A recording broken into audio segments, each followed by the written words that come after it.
SEC basketball media day, and I feel like I need a tranquilizer. Man, oh man, traffic around Atlanta today. Big wreck. If you know Atlanta, where 285 and 85 come together, they call it Spaghetti Junction. Here in Columbia, where we got sort of the same thing on a smaller scale, we call it Malfunction Junction. Here it's Spaghetti Junction. Anyway, wreck and everything from that backed up all the way down 285, 85, I-20, you name it, everything backed up in Atlanta because so much traffic and everybody looking for an alternate route. But we made it after a very long, slow crawl through there. And what a day we've had with basketball. Boy, I tell you, Lamont Paris, he thinks the Gamecocks are going to be, well, improved over last year, but definitely not a last place team as they have been picked for the second consecutive year. But as he pointed out in his opening remarks to the uh, media today, the voters never get it right. Last year, not a single prediction for where a team was going to finish was correct.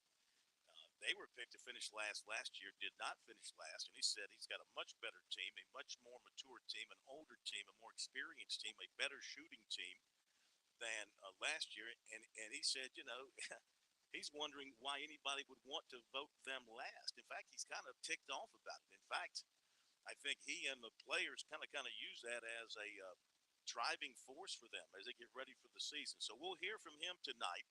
Also, in just a few moments, we're going to give you the rosters for the 2023 Touchstone Energy Bowl North-South All-Star football game coming up in December at Doug Shaw Memorial Stadium in Myrtle Beach. The two rosters announced today. A little bit after 7 o'clock, we'll have the two head coaches on with us. Will Young, good gracious. I remember when he played in the game. I remember his recruiting. In fact, if I'm not mistaken, I could be wrong, but if I'm not mistaken, I think Will Young might have been the earliest player back in those days to commit to Clemson in history. Like he committed the beginning of his junior year, which was almost unheard of back in those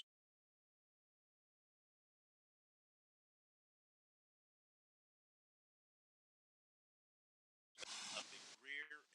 And the other coach of the South, Will's the North. Other coach from the South is one of the terrific veteran coaches in our state, Walt Wilson from Richland Northeast. And he's done a heck of a job there. He's got a son who's a pretty good quarterback who's already committed to North Carolina State. So we'll have these guys with us tonight as well. Normally we have a chalk talk tonight, but Coach Johnson has a conflict, so we have moved that to tomorrow night. We'll have that for you tomorrow night. The two coaches will be on with us a little bit after 7. We'll hear from Lamont Paris in our next half hour.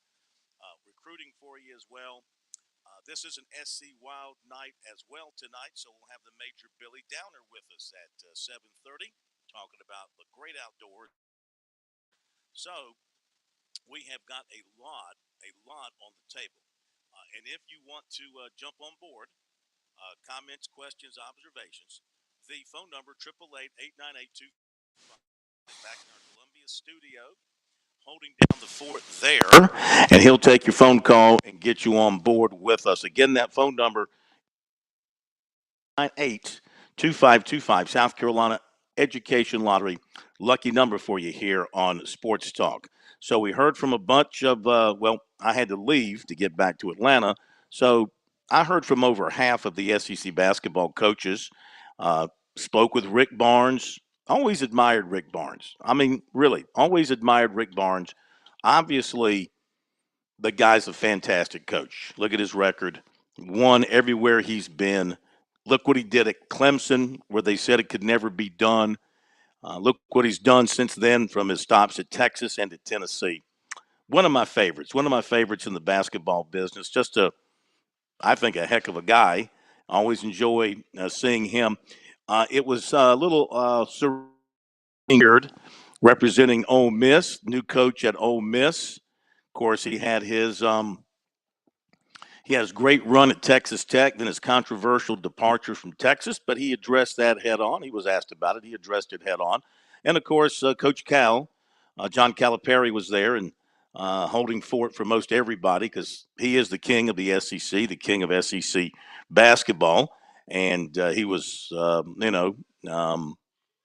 he was himself. He was his typical Calipari self. So uh, good day all the way around. They do a good job with that. A good setup. Really good for the media. Obviously, nowhere. It's not even in the. It's not even in the same. Not even neighborhood, county, state, region with what they do for football. This is much smaller. Only two media members from South Carolina there. Me and John Whittle from the Big Spur. So we were there to represent the state, I guess you would say. And then I would say probably a total of about maybe 30 media folks there total. I would say for the whole deal. But it was cool. It's cool. It's cool to listen to basketball right in the middle of football season. It's cool to see big, tall people after you've been around big, wide people. These are big, tall people, and you get a chance to sort of refresh your batteries on basketball and start getting ready for the basketball season, which going to be here in just a couple of weeks because teams have exhibition games, they have scrimmages, and the regular season, I believe, for the most part, across the country is supposed to start like around November the 5th or 6th, somewhere right in there, that opening weekend of November. Okay, seems like it gets here, never ends. Seems like it gets here earlier and earlier. So, uh, had a good time there and enjoyed being there once again. Phone number 888-898-2525. Before we do anything else, of course, we have to take a moment and talk about the elephant in the room. Unfortunately, the elephant in the room tonight, Tommy Moody. Now, those of you listening to us in other parts of the state who are perhaps not Gamecock fans, not familiar with the name Tommy Moody, let me introduce you to him. Gamecock fans, people in Columbia certainly know who Tommy Moody was. Tommy Moody, there's people who are around athletic programs for decades who kind of become part of the fabric of that program. You connect them to that program. That was Tommy Moody. Tommy passed away last night. Jay Phillips, one of his co-hosts on 107.5 The Game in Columbia, where Tommy was employed, put it out on Twitter, and I mean, it just took your breath away. It just took your breath away, as it would anybody who passes away and you're not suspecting it. And for those of us in the sports business in Columbia and who are around South Carolina, this hit very close to home. This is somebody that everybody knew. And I think I could say this, I think everybody liked. I don't think Tommy Moody had a enemy in the world. He was truly one of the nicest people that you would ever run across. And I think also people around the SEC, especially in the baseball world, felt the same way. Tommy was an athlete. He played baseball at South Carolina, and he made South Carolina athletics his passion and also, I think, pretty much his livelihood as he worked in the media business. And most recently, over many, many, many years, going back to the days of Mike Morgan and through all the other announcers, he was, in fact, I was talking to Mike today at the SEC Media Days. I mean, it was Mike who got Tommy involved with the baseball prospect. With the baseball broadcast many years ago. And he became fabulous as an announcer, an analyst, a historian, an expert on Gamecock athletics, in particular Gamecock baseball, and just an unbridled love for the Gamecocks and for that baseball program. And so my nickname for him, I don't know if I love to give nicknames, but I think he already had this nickname, the Swami. I called him the Swami Tommy Moody, but I think he already had that. Um, because part of one thing he did as well, you might remember this, he used to publish a Pick'em newsletter called The Extra Point. And again, Tommy was really huge into trivia, sports trivia, and he included that in this newsletter. But he had this once a week during the football season, the extra point, and it thrived until, of course, the internet came along and crushed publications like that. And he was great with this newsletter where he would have the lines, and you would, would he pick the games? I think yeah, I think he would pick the games in this newsletter and have little tidbits of information about the games and the teams and stuff like that. So from that, he became, to me, known as the Swami. I always called him Swami Tommy Moody, and he went from there and working with Gamecock baseball, and also working with the Gamecock radio station in Columbia to building, his reputation as a broadcaster. But he mostly was an informer in that if you needed to know something about Gamecock baseball or something in Gamecock sports, you could go to Tommy Moody and get that information. Beside all that, having known him for the better part of 3 decades, just a fabulous person. And I feel terrible for his two daughters, one of whom overcame leukemia at a very early age. And I remember that battle that Tommy and the family were waging at that time, not knowing what was going to happen. And thank goodness she pulled through. But that takes a toll, obviously, on everybody. Tommy was, they went to Duke. I remember they went to Duke over and over again for treatments and medical care. And his daughter, as a result, of course, became a huge Duke basketball fan. And that was one thing with Tommy. While he loved his Gamecocks, he made sure that his daughter got her opportunity to go to Duke basketball games and I think maybe even meet players or Mike Krzyzewski. So he made sure he took care of that. But I just want to say that for his family and for the radio family over at 107.5 in Columbia, we're very sorry about this news. We all share in the loss and the pain that everybody is feeling. And you know, Tommy, he'll be missed. Obviously, he won't be forgotten, but he'll certainly be missed. We'll miss him around Founders Park and um, even up at Doug Kingsmore Stadium, where he was well known by the Clemson folks as well. Um, Brian Hennessy, the SID for Clemson baseball, put out a tweet last night about how much he liked Tommy, and his mother traditionally makes cookies or brownies, I think it is, maybe it's cookies for the baseball crews during the Carolina Clemson baseball series, and she always made extra special ones for Tommy because he loved him so much and she liked him so much. So, you know, just a little story about how we can cross rivalry lines here when it comes to humanity. So, just wanted to say that and say how sorry we are about what happened here with shocking news about Tommy Moody last night. Okay. Phone number 888-898-2525. South Carolina Education Lottery lucky number for you here on Sports Talk. And we'll get back here to the program and anything you want to talk about related to the Gamecocks or Tigers or anything else going on, feel free to jump on board. But right now, I want to go over the two rosters released today for the Touchstone Energy Cooperatives Bowl. Great football game, North versus South. And so, in advance, we congratulate all the players who have been selected for this game.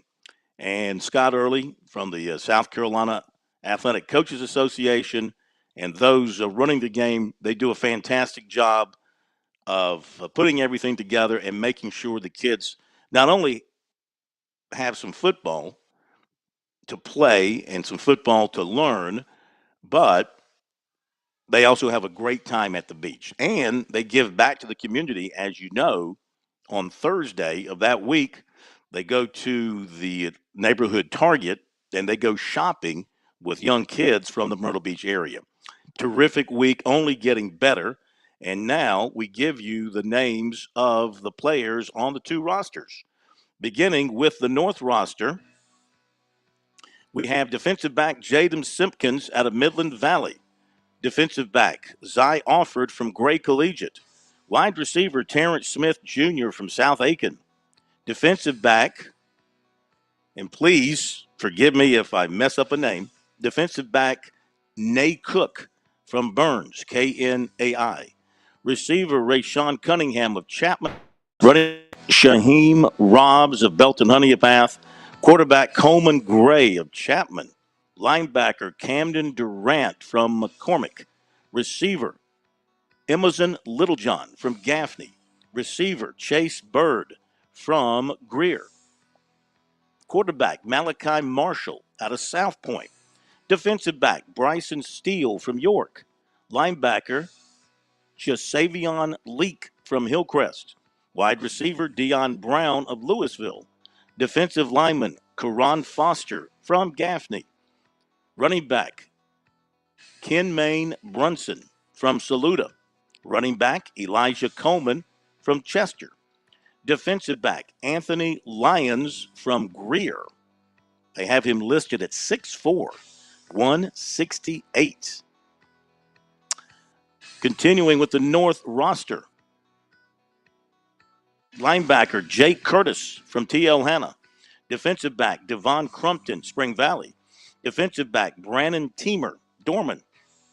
Linebacker JoJo Barrett, Boiling Springs. Defensive lineman Jaden Young from Daniel. That is the coach's son. Offensive lineman Dylan Barbary from Airport. Back that up. Is Jaden, he might be Kyle Young's son. Or is he Will's son? We'll find out. He's one of them, son. I'll tell you that. All right, where were we? Offensive lineman Dylan Barbary from Airport. Offensive lineman Braden Kessering, Midland Valley. Offensive lineman Chase Gregorick, TL Hanna. Defensive lineman CJ Dixon from South Point. Linebacker James Oates of Burns. Offensive lineman Jake Recker from Indian Land. Defensive lineman Jay Harris of Abbeville. Offensive lineman A.J. Ross of Greenwood. Offensive lineman Brandon Pontoon. Love that name. Wagner Sally. Kicker Jack Stevens of North Augusta. Offensive lineman J.T. Sewell from Gray Collegiate. Offensive lineman Vance Ventry, Northwestern. Offensive lineman Stephen Odell from Broome. Tight end Caden Crawford from Clennon. Wide receiver Josh Williams of Westside. Defensive lineman Jakari Bennett from J.L. Mann. Defensive lineman D.T. Thompson of Broome. Wide receiver Mikkel McClellan of J.L. Mann. Linebacker McKellen Bowie from Abbeville. Defensive lineman Jaden Wilson Abrams from Greenville. I believe he just committed to Anderson University. And defensive lineman Bruce Knobber from Greenville. Number 99. There you go. That is the North squad. Let's take you to the South roster now. At running back, Carmelo McDaniel from Hartsville. Free safety, Miles Pratt of Richland Northeast. Defensive back, Isaiah McClary of Irmo. Wide receiver, Jaron Waiters from Wilson. Quarterback, McKendry Douglas of Hartsville. Quarterback, Drake Braddock from Gilbert. Linebacker, Seneca Moore of Crestwood. Defensive back, Khalil Moody of Crestwood. Defensive back, Josiah Young of Carvers Bay. Wide receiver, Jaquarius Morant from Camden. Wide receiver, Austin Cunningham from White Knoll. Defensive back, K.J. Chisholm from Whale Branch. Defensive back, Jaden Whaley from James Island. Wide receiver, Derek Sally from Ashley Ridge. Linebacker, Jeremiah Curry of Bluffton. Free safety, Anthony Williams of Bamberg Earhart. And inside linebacker, Jamie Downing from Bamberg Earhart. Offensive, make that outside linebacker, Miles Brown from Ridgeview. He is committed to Virginia. Running back, Jaden Allen Hendricks from Irmo. Running back, Trey Thompson of Andrew Jackson. Running back, Levon White of Andrews. Outside linebacker, Cartrell Townsend from Latta, home of champions. Inside linebacker, Christian Sexton of Lexington. Inside linebacker, Franklin Emerson of West Florence. Inside linebacker, Caden Gaddist of Somerville. Offensive lineman, Jaden Benjamin Dillon. Offensive lineman, Carter Rimpf of Camden. Must be the son of the coach, Brian Rimpf. Defensive lineman, Terrence Wells of Dutch Fork. Offensive lineman, Phil McLean of Carolina Forest. Defensive lineman, Kevon Chisholm from Hampton County. Defensive lineman, Ben Britton, Oceanside Collegiate. Offensive lineman, Andrew Tumbleston, Cane Bay. Offensive lineman, Landon Stradcutter, Stratford. Offensive lineman, Marquell Moser, Richland Northeast. Defensive lineman, Drake Bull. That's my new favorite name. Defensive lineman, Drake Bull, Lucy Beckham. Offensive lineman, Justin Joe, South Florence. Offensive lineman, Camden Sox, Brooklyn Casey. Wide receiver, Zion Dobson of Hampton County. Tight end,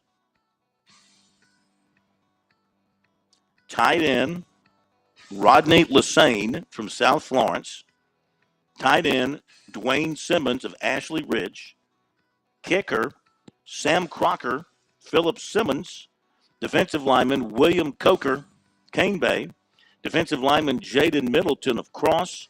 And defensive lineman, Dakota Jordan from Dutch Fork. So congratulations to the players and to the coaches. Touchstone Energy Cooperatives Bowl. There you go with the roster. As far as those commitments, Ian Guerin, who handles the media for the ball game, he's compiled a list of players in the game who have committed somewhere as of the 16th. And Jaron Waiters of Wilson to East Carolina, Miles Brown of Ridgeview to Virginia, Ben Britton of Oceanside Collegiate to Army, Zy Offord from Gray Collegiate to South Carolina State, Terrence Smith Jr. of South Aiken to UConn, Dion Brown of Louisville to Clemson baseball. If I'm not mistaken, I believe he is the son of the former Gamecock baseball player and defensive back Sheldon Brown, I believe. Correct me if I'm wrong. Tight end Chase Gregoric to Furman. J.T. Soul, offensive lineman, Gray Collegiate, Appalachian State. Let me go back. I said tight end. I should just say Jace Gregoric from T.L. Hanna committed to Furman. Stephen Odell from Broome committed to Furman. And Jakari Bennett of J.L. Mann to Buffalo. Jaden Wilson Abrams of Greenville. Oh, it's Charleston Southern. My bad. Charleston Southern, not Anderson. Charleston Southern for Jaden Wilson Abrams. And Bruce Nauber to Furman. So, again, congratulations. We'll hear from the coaches coming up tonight, a little bit after 7 o'clock, a little bit after 7:10. We'll have the two head coaches with us, Walt Wilson and Will Young. Okay. Looking forward to more on that and looking forward to the game in December and then the Shrine Bowl after that.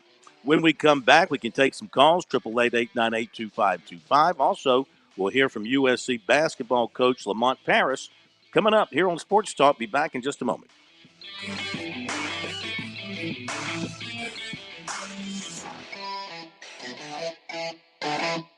On Point Weather is made possible by our friends at Palmetto Citizens Federal Credit Union on 107 The Point. And here's tonight's forecast. Clear and chilly overnight with the low dipping to 47. Tomorrow, one more day of bright sunshine-filled skies and a high of 74. For Friday, we'll take a day to get some showers. A 60% chance of scattered downpours. The weekend is looking good with a mix of sun and cloud. Dry with highs in the low 70s. I'm Brian Leonard with your On Point local weather.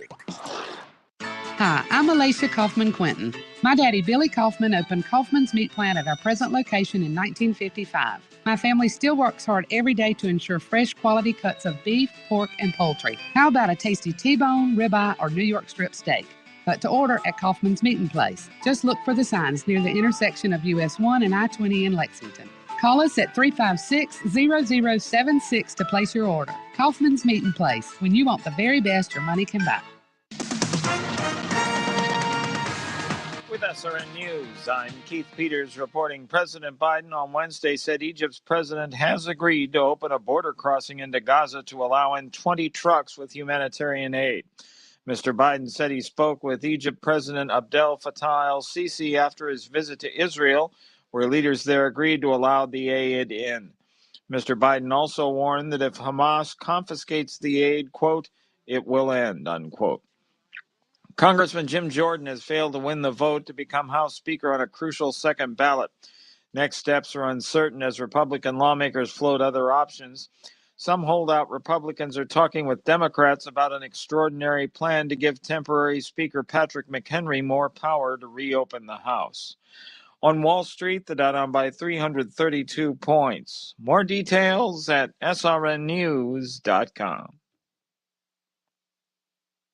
I sure like to brag about good local businesses. Franklin Plumbing and Drain Cleaning is a great local biz. Josh and his team stress customer service as their top priority. Franklin Plumbing and Drain Cleaning came out to my house. I had a toilet that wasn't working right, a garbage disposal that died. They came out right on time, told me everything they were going to do, and explained the price of each repair before even bringing in the tools. I knew exactly what I was getting and exactly what it would cost. Their prices are fair, their team is courteous and professional, plus they did a great job fixing what needed fixing in my home. I am very careful about making any recommendations, and I'm thrilled and confident to suggest you call Franklin Plumbing and Drain Cleaning for any plumbing needs. If it's a repair or to replace something, if it's that tankless water heater that you've always wanted to give you that endless hot water and save you some money. They unclog drain and sewer lines and so much more. Online, you'll find them at franklinplumbing.sc.com or just give Josh and those great folks a phone call, 799-2222. That's 799-2222, and tell them you heard about them from here at The Point.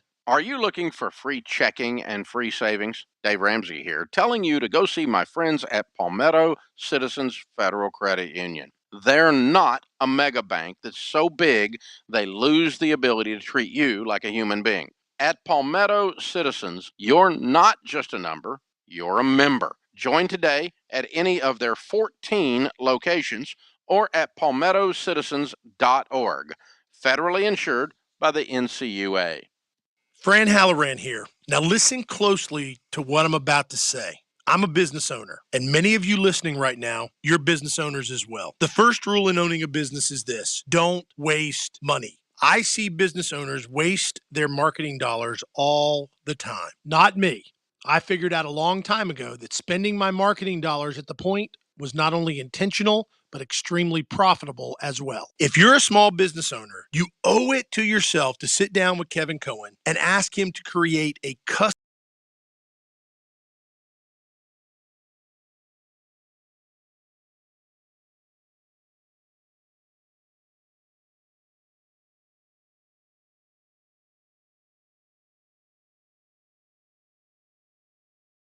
and your marketing budget will no longer be wasted.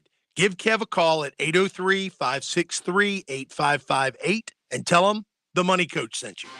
Hey, it's Jay with the Cigar Militia, Columbia's premium cigar. Have you noticed the change in weather? Some people call it fall. We call it cigar smoking season. Or better yet, it's football weather. Come in and check out our humidor and do what I do and get your go-to stick or try something new. We've got an awesome staff willing to walk you through and help you find your new favorite. And besides, you're going to need some celebration cigars for when your favorite team wins the big game. The Cigar Militia, 1410 Colonial Life Boulevard.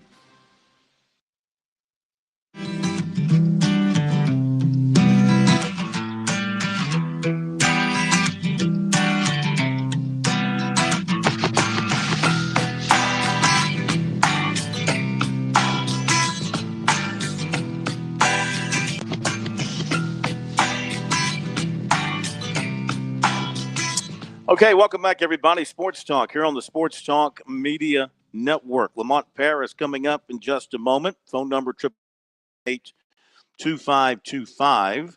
Coaches from the Touchstone Energy Cooperatives Bowl coming up after the top of the hour. And then, bottom of the next hour, it will be SC Wild with Major Billy Downer. Let's go to a Gamecock Larry in Swansea. Take a couple of phone calls here before we get to Coach Paris and Gamecock Larry. Welcome in. Hope you're doing well tonight, sir. I'm doing okay. Lost a good friend today. Last night, Tommy Moody. I remember when that first came on the air about 17 years ago. He was one of the original on the early games. Tommy Moody, Benji Norton, and Bob Shields. But I heard somebody talking about, they say Lamont Paris said we're going to wind up in the cellar again this year. But I'm going to tell you something. Old Gamecock Larry, he's getting older. He can't remember much. He can't.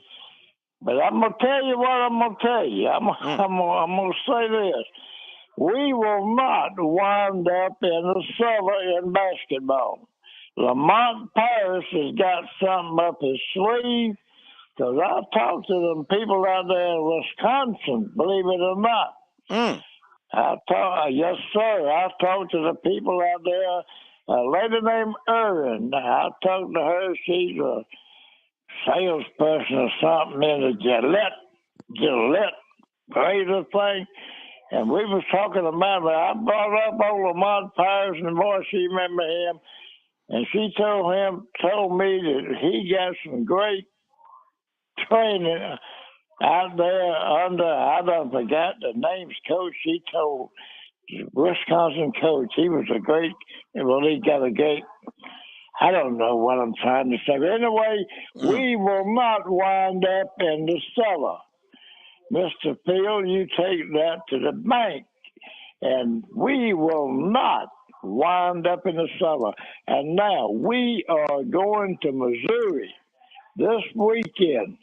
Everybody's talking about this wide receiver, that wide receiver, and this defensive back for the Gamecocks.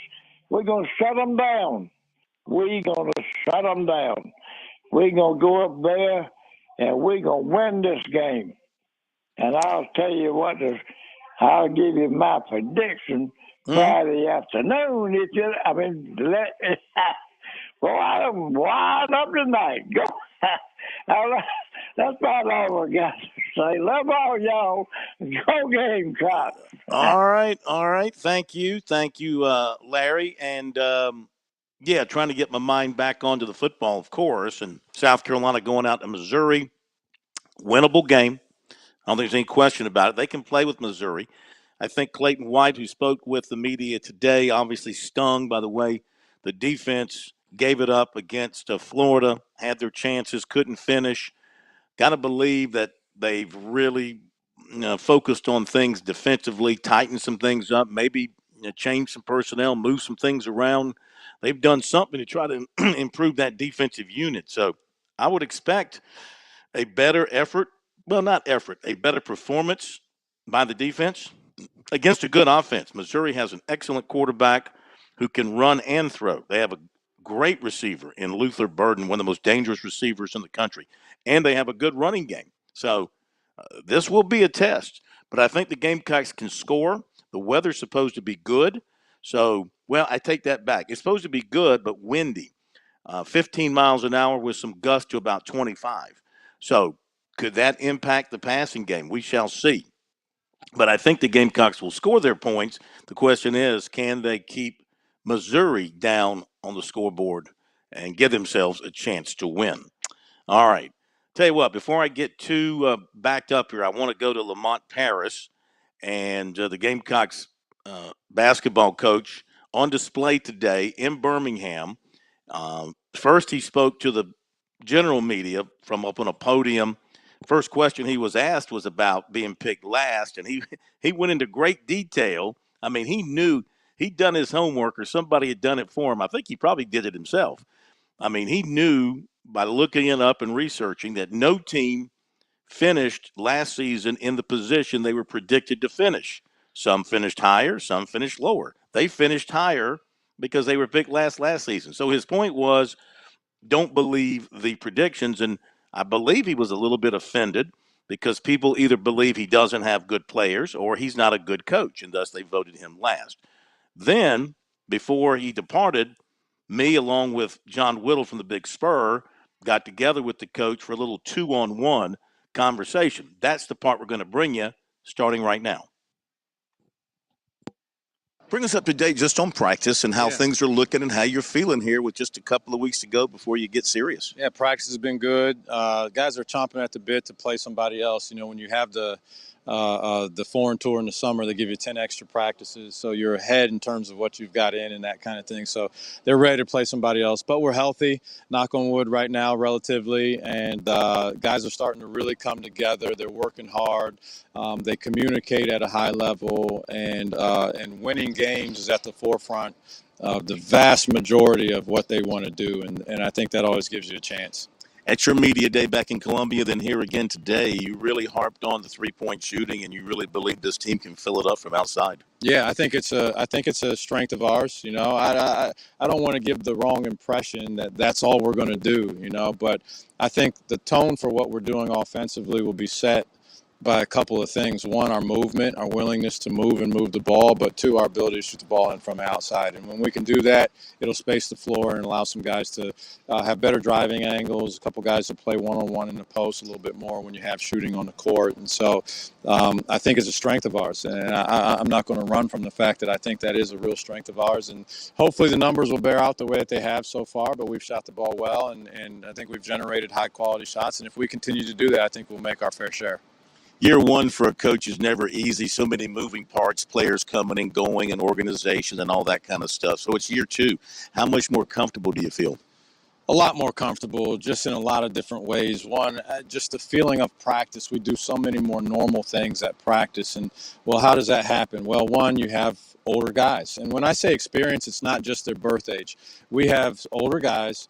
We have guys that have played more college basketball games. We have guys that have played more basketball games at this level. And we have more kids that have been coached by me already, so they know terminology. Their interaction with me is they're more comfortable in their role. So all those things lead to just a more relaxed environment and a more productive environment at practice every day. Seems like the talent runs deeper on your team this year. How has that affected practice? How much more competitive is it, and how does that benefit you? Yeah, it's extremely competitive at practices, you know. One day a guy that's playing on the other team is just going to get the better of the guy that he's going against, and he's a good player. And so because of that, I've always said this to the guys too, you know, iron sharpens iron. And so you can't take possessions off. Everything we do in practice has a winner and a loser for the most part, and so guys want to win. And so it's really, really competitive. Even amongst some guys that potentially are going to redshirt this year, they go into practice with their hard hat on and they want to win, and they compete at practice. So it's the only way to really, really, I think, get better on an everyday basis is to be challenged every day. And while that happens from the coaches at a lot of programs, it happens, it's better and more reliable, I think, when it happens from other players. Yeah, y'all won a really hard-fought battle for BJ Mack in the recruiting process. What's his transition been like here? How's he adjusted to the step up in competition? And where is he kind of right now as y'all get closer?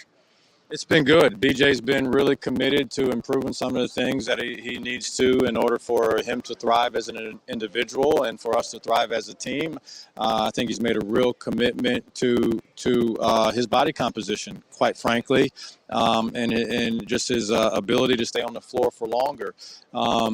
He can really shoot the basketball. I think when he gets in ball screen situations, teams are going to have to make a decision. Are you going to switch that screen with a guy with his size, or are you going to allow him to get free for some of those open three-pointers? And it's going to be a real decision. But he's a huge part of what we're going to do, particularly from the offensive end, and we need him to have a really good year. When we look back on it at the end of the season, we need somebody to look back and say, wow, what a really good year BJ Mack had. And if he does, I think that really bodes well for this Gamecocks basketball team.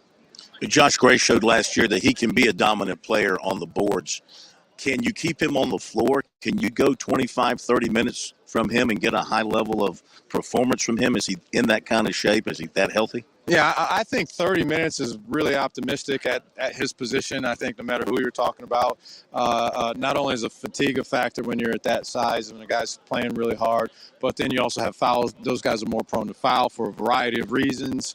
And so I think 30 is optimistic, but he is in better condition than he was last year. It's funny, I watched some clips and highlights from last season. He just even looks different. He's a leaner version of himself. And he's also much improved. He's more confident. I think that's a big part of it. But he's also much improved. He's catching the ball more consistently and doing strong things with the ball once he does catch him. His decision-making process has gotten better.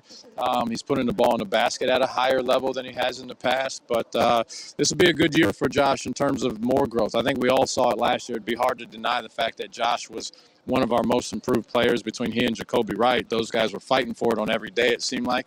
And Josh has had a good summer, and I'm really excited about what growth he'll be able to display this season. Just to follow up on Josh real quick, he played the fewest minutes out of anybody down in the Bahamas. Anything to read into that, or was there anything behind that? And how has he kind of fixed any issue now versus then?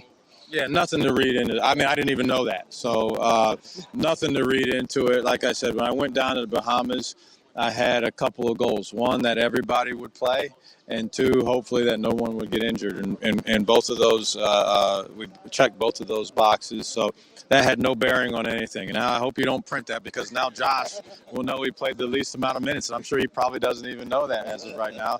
I certainly didn't. So, but no, nothing to read into that. It's equal opportunity. We got much more depth than what you alluded to that before. Much more skill, just more a higher number that I viable, and I can predict what might happen when they go on the court, and that's all any coach wants is some level of predictability. Update us on the newcomers, freshmen, transfers, and the ones that you think you can count on here early on. Yeah, BJ Mack, we've talked about him already as a transfer. Stephen Clark is the most experienced guy in terms of games started in college of anybody on our whole team. Talon Cooper was top 10 in the country in assists last year and played 36 and a half minutes at Minnesota. So here's a guy that's been in a lot of games. Miles Studios is familiar, or more familiar, honestly, than anybody on our team with this conference. And so those are our newcomers by way of transfer. We've got some newcomers that were high school guys. Our young man from Finland is going to be a tremendous player. We've got Tyler Hero's brother, Austin, is here. He's just what a competitor he is. We got a couple of local guys in Arden Conyers and Colin Murray Boyles. And Colin has really grown in the time since he's been here. He's making some explosive athletic plays. He's going to play a lot of minutes for us and play a huge role for us. We'll see what it looks like for Arden in terms of what right now, but the future is going to be really bright for him. He's got a really good foundation. I'm really happy with our young guys. I like our team. I like our team a lot. Apparently, no one else does. That's why they pick us last. But I hopefully I can parlay that into a level of motivation that these guys will display when they play basketball. But we have done at least this. I'll tell you that, and I say this with confidence. At minimum, we have taken the exact next step that we should have taken based off of what we did last year and who we had on our team and what it was going to look like from a cultural standpoint, from a skill standpoint. Hopefully that bears its way out in wins and losses, but that I think is the floor for us that we have made the next logical step at minimum. I know he's not completely past it yet because he hasn't played in a game, but Ebo's injury, now that he's getting past it, what can you share about the recovery process for him and how difficult that injury was, and what are realistic expectations or goals for him to have this season on the court? Yeah, it's probably the most difficult injury in college basketball to come back from is the Achilles. And while I wouldn't even try to throw the percentage that he is of his full capacity, he's in a place where he can play and he can help and he communicates. He's another veteran guy.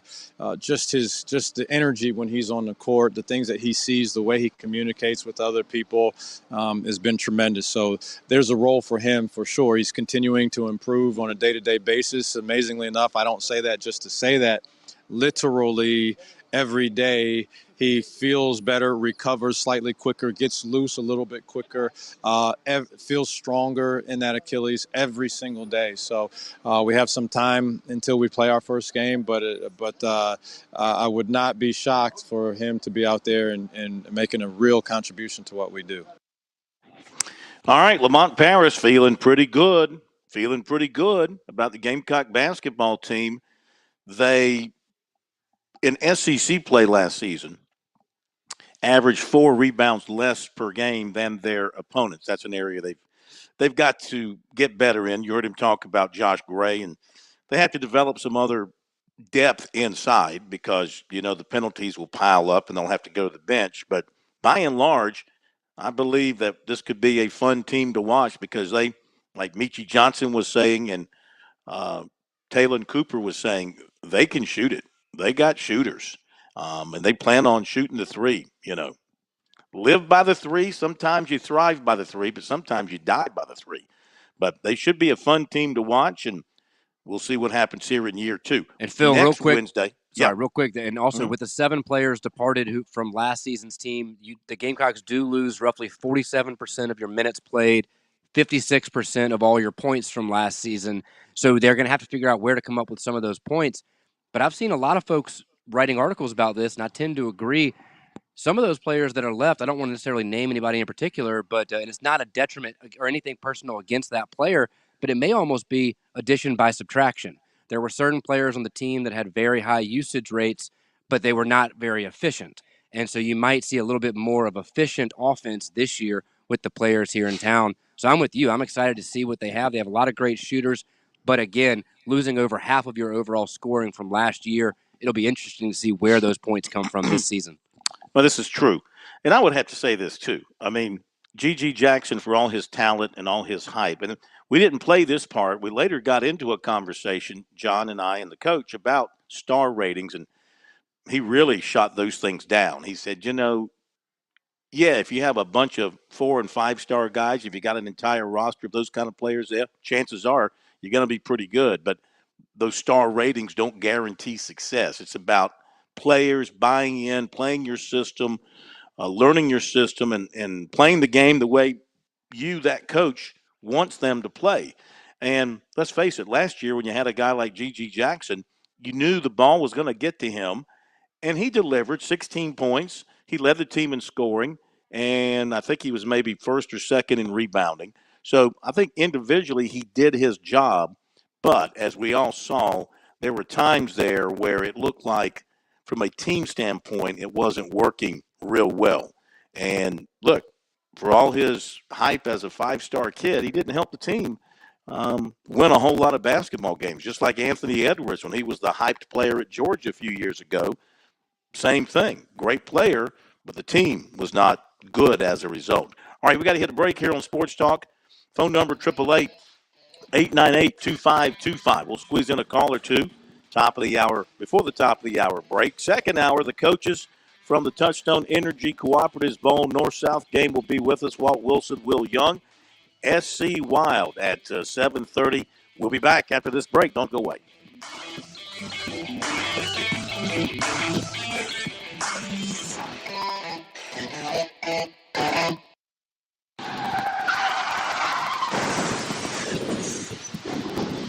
I'm attorney Jim Corbett. That's the sound of a big hit on you and your car or truck. I've been an attorney for more than 30 years, helping people who get injured in car wrecks and truck wrecks. If you have serious injuries, call Jim Corbett, 803-765-2968, or email me at jim@jimcorbettattorney.com. That's Corbett. I don't get paid unless I recover for you. Jim Corbett Attorney, for your best recovery from a big hit. 803-765-2968 or jim@jimcorbettattorney.com. Your home is where your memories live. It's where you laugh and where you love. We understand the importance of the valuables under your roof, tangible and intangible alike. So no matter what's around the corner, we'll be there, offering you and your family the support that's made Farm Bureau Insurance a trusted name for nearly 70 years. You deserve more. You deserve a promise. Learn more at scfbins.com. Call me, Alex Satterfield, at 803-749-9171 for all of your Midlands insurance needs. Touchstone Energy Cooperative members save more on electricity, and members save more on insurance, groceries, healthcare, restaurants, travel, concerts, and sporting events through Co-op Connections. Touchstone Energy is an alliance of the member-owned electric cooperatives, and as a member, the power is yours. Experience the power of co-op membership with Touchstone Energy and find out how much you can save on electricity and a whole lot more at touchstoneenergy.com. Hi, this is Major Billy Downer, and coming up tonight at 7:30, it's another edition of SC Wow from the Department of Natural Resources on the Sports Talk Media Network. The lottery is not about getting rich. It's about helping people, and it always has been. The lottery is what helped raise the Great Wall of China, build the roads of Rome, and today in South Carolina, it's what generates millions of dollars each year for scholarships like the SC Hope, Life, and Palmetto Fellows. The South Carolina Education Lottery is investing in you. Visit sceducationlottery.com/betteryou to learn more. South Carolinians, this message is for you, whether you or a loved one are about to receive Medicare or want to improve your current Medicare situation. Brian Spencer of Palmetto Medicare is the guy for you. This is Mike Morgan, and I've known Brian for over 20 years. He started Palmetto Medicare in 2005, and here's what I can tell you about Brian. He's not the best-looking guy in the world. He's not a poet. He's not a very good golfer. He can't sing at all, not even in the shower. All of this is true. But here's what else I can tell you about Brian Spencer. There's no one I would trust more with that all-important decision of who will handle your Medicare benefits. Palmetto Medicare is local, specific, and native to the Palmetto State. Any and all plans in South Carolina are available through Palmetto Medicare, and they offer a free annual Medicare and prescription review. So with that in mind, there's just one phone call to make. 803-960-9484. 803-960-9484. Let Brian Spencer do the one thing he is good at, helping people with all their Medicare needs. George Bryant here for Tsunami Bar Sports, and some say the fun is in the winning. I say the fun is in the training. And Tsunami Robbie, what do you say? George, we all know you get more done when you're having fun. This technology is different. It's engaging, but it's also a lot of fun to use. Hi, this is Phil Kornblut. Be sure to click on the digital ad on SportsTalkSC.com and get 5% off any Tsunami Bar order using promo code BBB5. Don't wait, order today.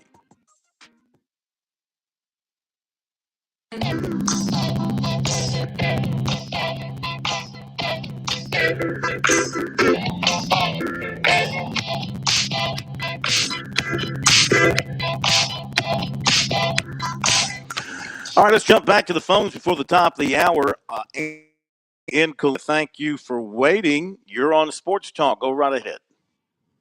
Hey, Corn. It's all right being bumped by Lamont. So I'm glad I wasn't bumped by the other guy that I can't stand. So, number one. Can't you come on the air in a positive way and say something nice? Well, I was going to say, rest in peace, Tommy. Actually, my brother's girlfriend in high school grew up across the street from Tommy. I didn't know Tommy as well. Yeah. And I know his sister pretty well. Yeah, it's pretty amazing if you grew up in Columbia back in the 60s and how connect in the sports world, how connected, from AC Florida to Dreher to those schools, how connected everybody was. Teddy Hefner and, of course, Tommy were very close friends and competitors. I think Tommy went to AC Florida, and, of course, Teddy went to Dreher. Went to Falcon. And Teddy went to Dreher. Yeah. But I'm hoping that this baseball team this year wears some kind of patch in his memory. Good idea. Nice. Great idea. Yeah. Yeah. And I had something else I wanted to say, but we're running out of time. So. Well, we can grab you after the top of the hour break if you want to hang on. Yeah, I'll wait. And the other callers, if you want to hang on, we'll get to you. And then we'll get to our two coaches around 7:15, 7:17, talking about the Touchstone Energy Cooperatives Bowl. Busy second hour, SC Wild as well. Be right back. By the way, before we do what's supposed to happen here, thank you for pushing the button. I thank you. Programming thanks you. America thanks you. WQXL Columbia, W264DF. From the Bart Fireside Studio, the solution for keeping you warm this winter. This is 107 The Point. News this hour from townhall.com. I'm Keith Peters reporting. Congressman Jim Jordan failed to gain enough support from fellow Republicans to ascend to the speakership. New York Congressman Mike Lawler says it's not a matter of Jordan needing more time to gather enough votes. I don't see the outcome changing. And so the question for Jim and for the conference is how do we get back to work? Because that's the reality that we have to deal with. Jordan lost 20 Republican votes in the first round of balloting Tuesday and lost 22 on Wednesday. A third round of voting is expected on Thursday.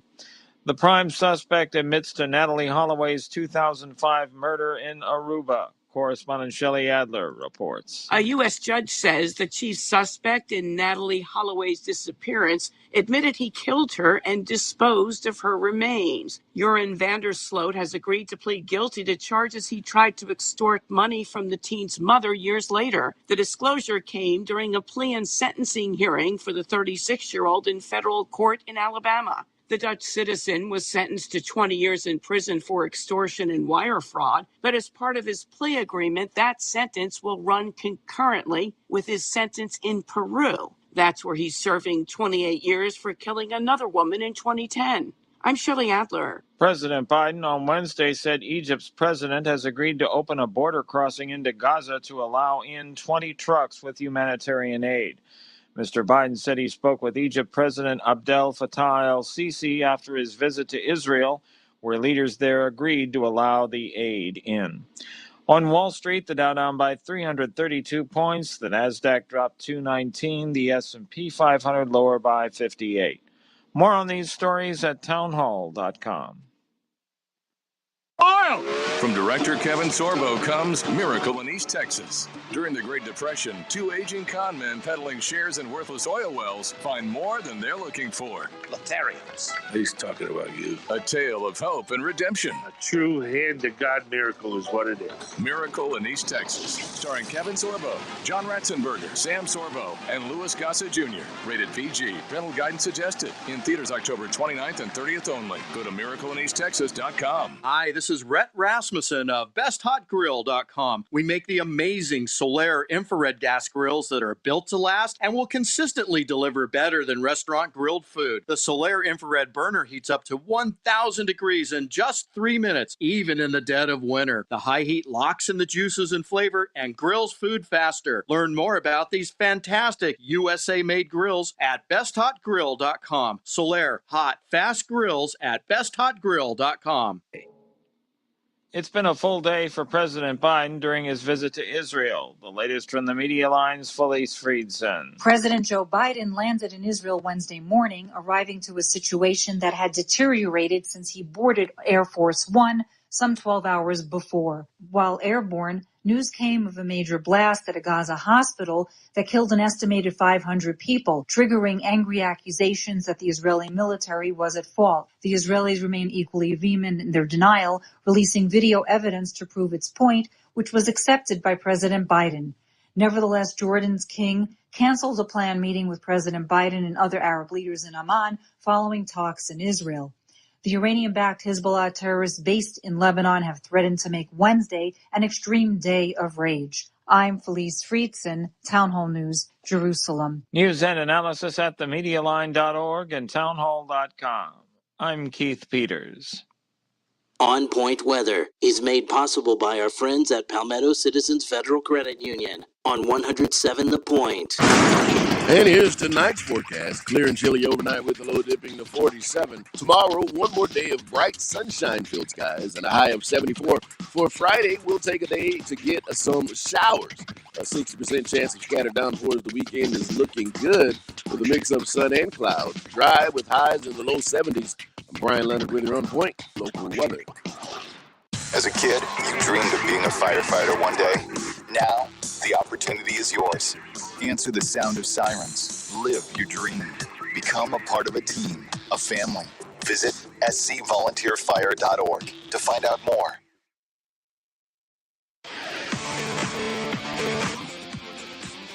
Welcome back to Sports Talk on the Sports Talk Media Network. You can reach the guys with the South Carolina Education Lottery lucky number, 888-898. That's 888-898-2525. Now back to Phil, Chris, and Pat with the second hour of Sports Talk on the Sports Talk Media Network. All right, busy second hour of Sports Talk coming your way here on the Sports Talk Media Network. In just a moment, we'll give you the recruiting report. We'll hit a few more phone calls. Then the coaches from the Touchstone Energy Cooperatives Bowl will join us. And then bottom of the hour, SC Wild with Major Billy Downer. Looking forward to hearing what he has to say about things going on outdoors. But let me give you the recruiting to start the second hour, brought to you by Seawells and Pats. Here it is, a Thursday coming up. I'm assuming we're going to have a big end to the week when it comes to the daily luncheon buffet at Seawells. You guessed right, Phil. Tomorrow, Thursday, Seawells will have fried pork chops along with Southern fried chicken. And then again, a fan favorite, the teriyaki and hot chicken wings. You're going to get you will not find a better deal on wings anywhere around the state. Need to get over to Seawells. All you can eat, $14. The pork chops and the fried chicken are great too. But especially if you're a wing lover, those teriyaki and hot chicken wings. Then Friday, it'll be a roast beef Friday. I know you're listening, Andy. Shout out, Andy, RBF, along with Southern fried chicken and fried flounder, which is always a nice treat to go along with all your local farm fresh veggies, salad bar, and dessert. Well, now, correct me if I'm wrong, but doesn't Andy owe me a couple of buffets, if I'm not mistaken? I thought it was the other way around. I'll address that with him coming up. Now, I think I evened my or cleared my account with him and then flipped it the other way with some of my teams doing their thing.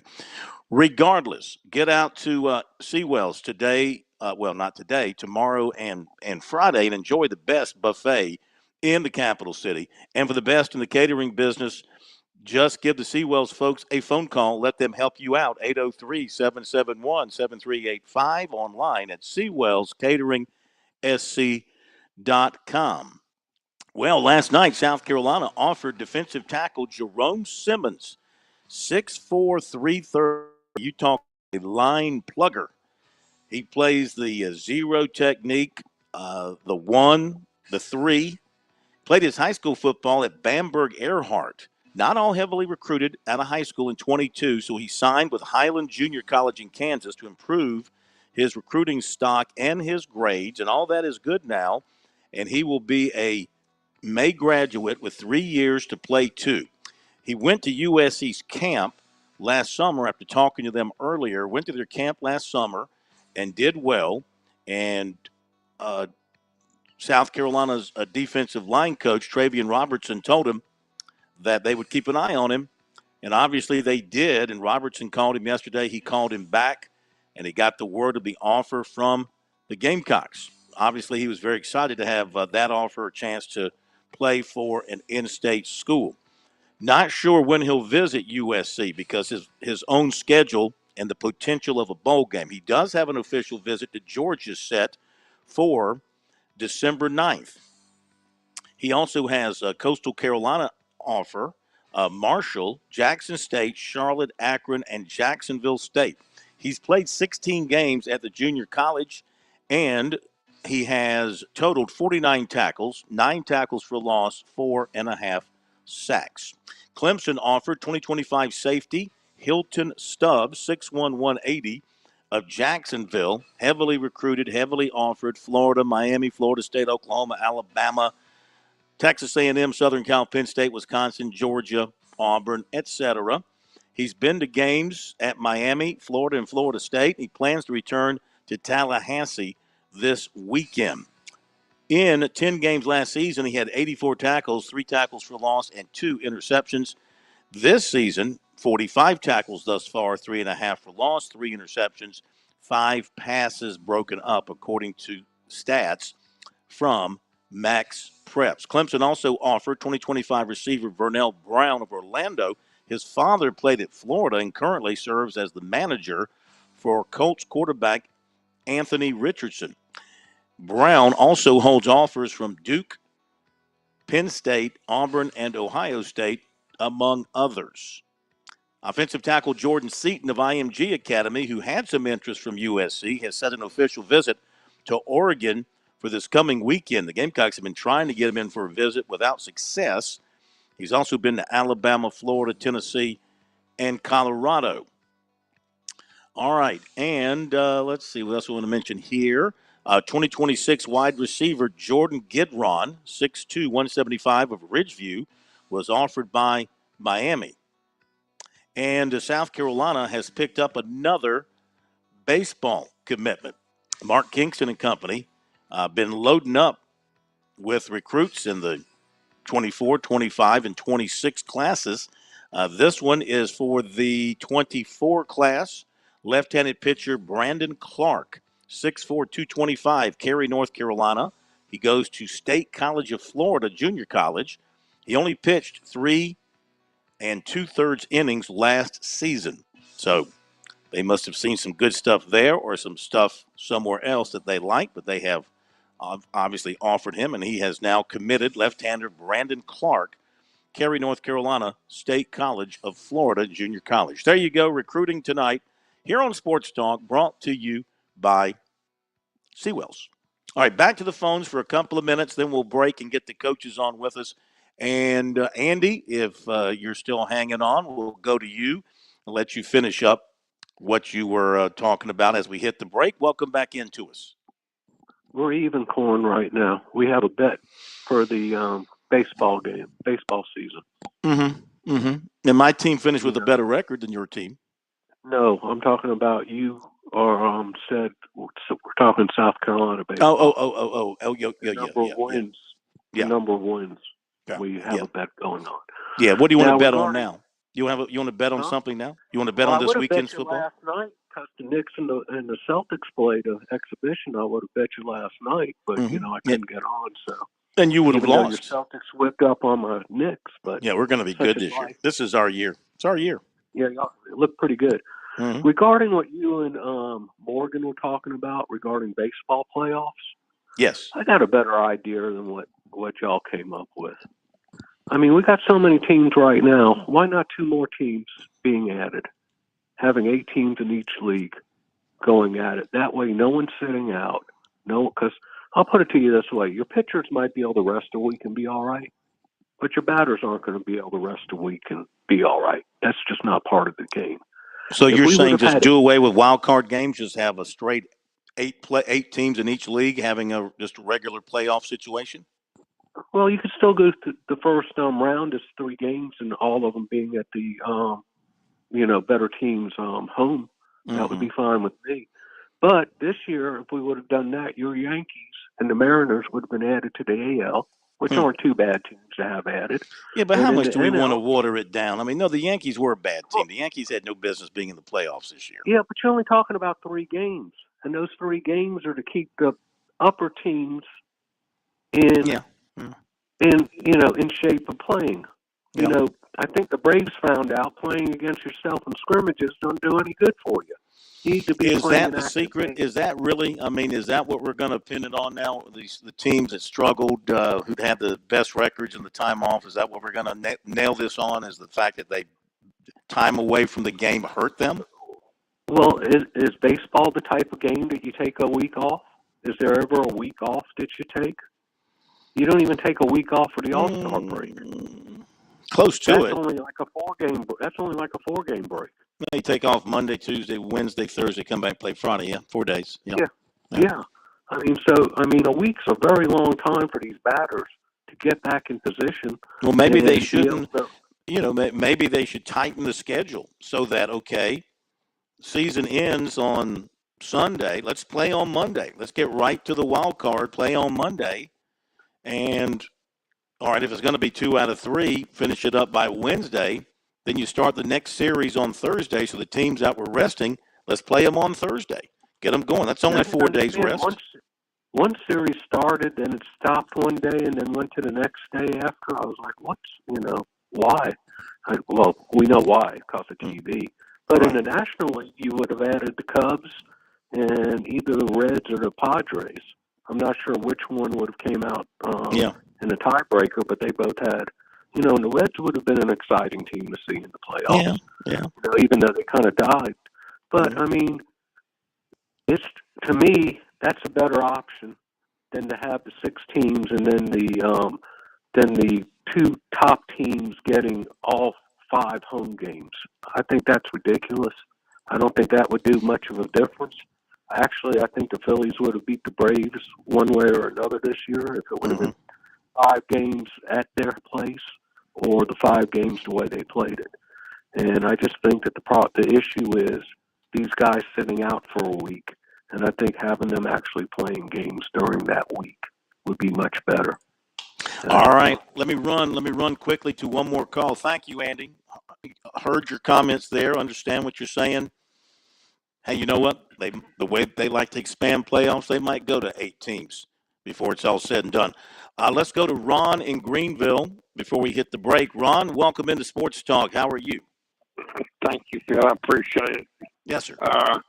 First of all, as a Clemson fan, very sorry for the loss of Tommy Moody. I had a chance to meet him back when I did a show, and he was, like you say, a really nice person. So, I mean, that's just a shock to me to hear that he's passed away. Yes, you're exactly right. I echo your sentiments, Ron. I echo your sentiments. Okay. And as much as you love baseball, and I know you do, Tommy was right there with you, man. Right there with you. He was right in that press box when Carolina played. And secondly, God bless Gamecock Larry. And I believe he was right when he said that South Carolina was going to beat Missouri Saturday. I hope he's right, because if he's not, Shane Beamer may kick something else and have 2 broken feet. All right. Thank you, Ron. Appreciate it. Yeah. I call it a badge of honor. Some knuckleheads are criticizing Beamer about that. I mean, come on, get a life. How can you criticize the coach for it? Wasn't like he was kicking it because, he kicked whatever he kicked because he was upset for his players and for his program that they lost a game that they had in their hands. And it's frustrating. You've seen coaches kick things before. We've seen Bobby Knight throw a chair. We've seen, we've seen Woody Hayes punch a player. Now that's over the top. Beamer didn't go that far, but coaches get frustrated and shows their passion, their desire to want to win for their players and for their fans and for themselves. So, I say wear it as a badge of honor and be proud of your limp. Phil, I All am right. curious, real quick though, if say it had been Spencer Rattler and he had punched a locker and now was out several games because he broke his hand, or a few years ago when help me out, starting Jake quarterback Bentley? number 4, Jake Bentley got hurt after the opening, or whatever happened there with the opening game of the season when he was then out for so long after injuring himself. Out for the season. Yeah, just curious if you would not think that that's a big deal. Like, is that a badge of courage, or is it different because it's a player and a coach? Or big difference. That's stupid. Players got to play. A player can't play with a broken hand or a broken foot or whatever. Coach can still coach. So that wouldn't be smart for a player. I wouldn't have the same. I would understand the frustration, but I would suggest restraint, because if you hurt yourself, you hurt the team. Beamer hasn't hurt the team by breaking his foot. He's still going to coach and do everything that he was doing before. I would just push back. There's that we talk about what is it? The head of the fish. What's that phrase you like using? Oh, the fish rots from the head? Yeah, I just can't help but think if I'm a player on the team and I see my coach go out and do a knucklehead type thing like that, then what kind of message does that send to me as a player about going out and doing a knucklehead thing? To me, it just sends a bad message to the players and everybody on the team. If it's ho-hum for the coach to go out and have an emotional outburst and injure himself, it just seems awfully hypocritical to me that if we're going to villainize players for doing the same kind of thing. I get it. Maybe it doesn't hurt because now the player has to miss games, the coach doesn't. But if I'm a player, I'm entrusting the coach to be the leader of the team. And if he can't keep his emotions in check, how am I supposed to be trusted to keep mine in check? Well, we got to go to break and get these coaches on, speaking of coaches. But I'll just say that, football's an emotional sport.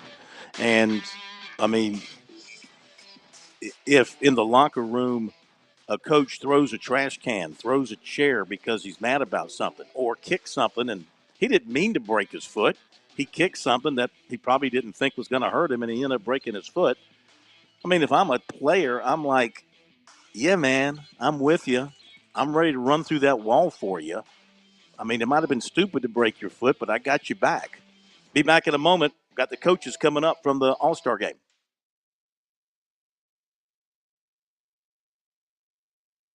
More on electricity, and members save more on insurance, groceries, healthcare, restaurants, travel, concerts, and sporting events through Co-op Connections.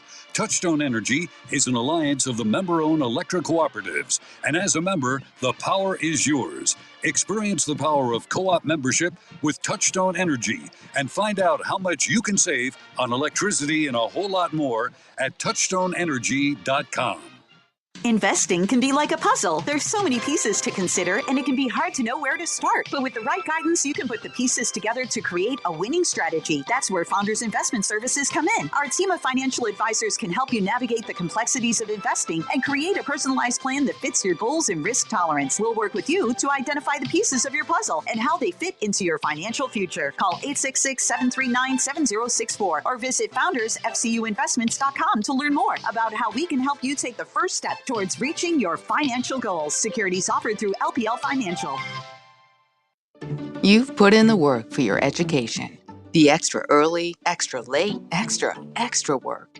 That's because you understand education opens doors to better pay, better opportunities, and a better you. Being educated about playing the lottery is no different. It helps you be a better player, one who knows when to play and when to take a rain check.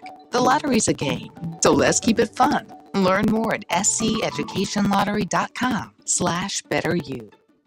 Hi, this is Major Billy Downer, and coming up tonight at 7:30, it's another edition of SC Wild from the Department of Natural Resources on the Sports Talk Media Network. Football season is upon us, and that means Columbia is welcoming fans from around the corner and across the country. No matter where you're from, Gamecocks love coming together for game day energy that can only be found in South Carolina's capital city. Book hotel rooms, find pre- and post-game activities, and plan your tailgate spread with local favorites from pimento cheese to barbecue at experiencecolumbiasc.com. We'll see you soon, and go Gamecocks!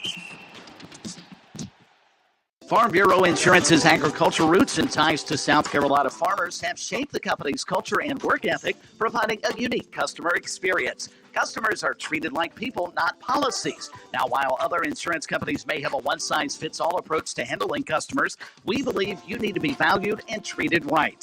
Our claims professionals work until the job is done, and our agents still believe in the commitment that comes with a handshake. Call Buddy Bridges in Clinton and Lawrence at 864-923-2174 for all of your auto, home, and life insurance needs.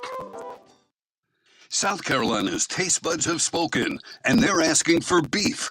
There are more than 7,800 farms raising cattle from pasture to plate in the Palmetto State. So whether it's steaks on the grill before the big game, sirloin medallions plated for date night, or burgers with a family, make sure beef is a part of your playbook this football season.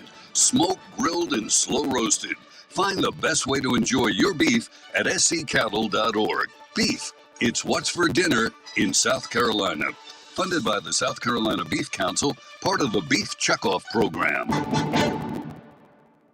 We're with Major Billy Downer of the Department of Natural Resources. Major Downer, let's say I'm out in the woods or I'm on the water and I need to reach a DNR agent. How do I do that? Operation Game Thief, Phil. It's been around 30 plus years. You can call us at our 24-hour hotline any time of day, 1-800-922-5431. To report wildlife violations or to get help if you're in trouble in the woods or on the water, call us at Operation Game Thief, 1-800-922-5431.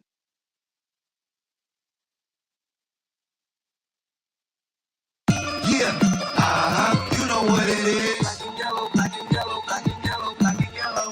Yeah, you know what it is. Black and yellow, black and yellow, black and yellow, black and yellow.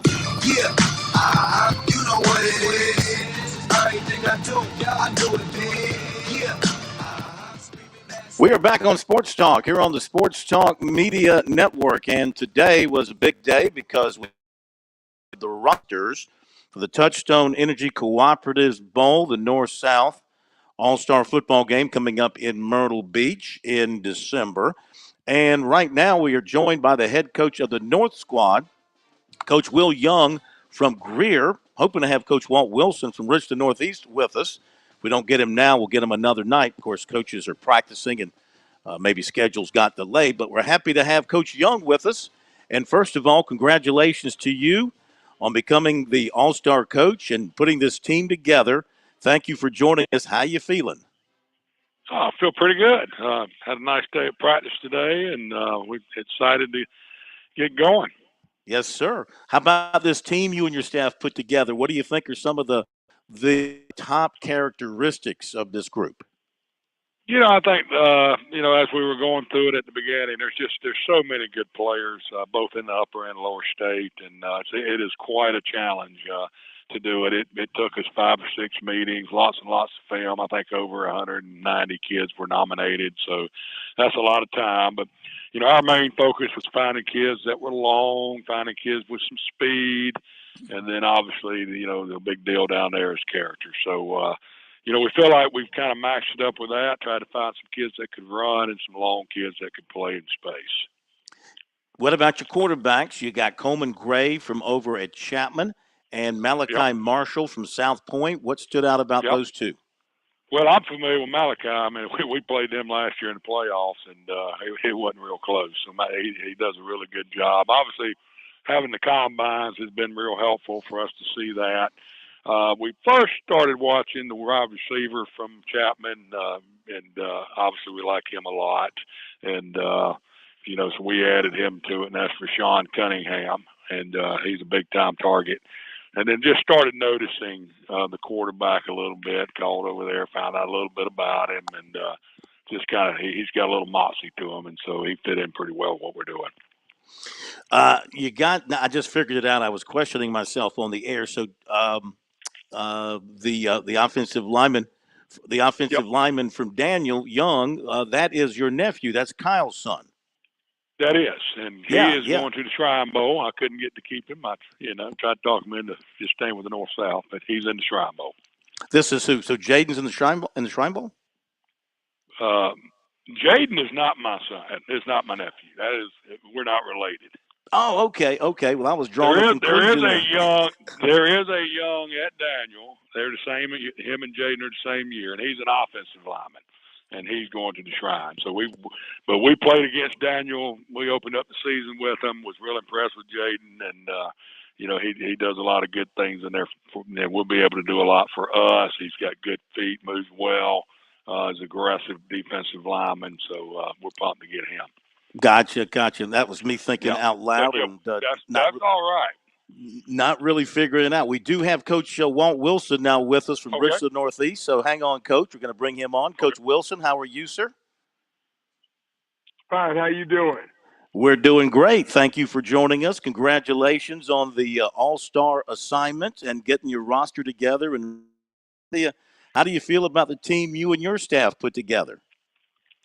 Oh man, I'm just excited to get a chance to coach these young guys, because it's great talent. I just love being around energy, I understand.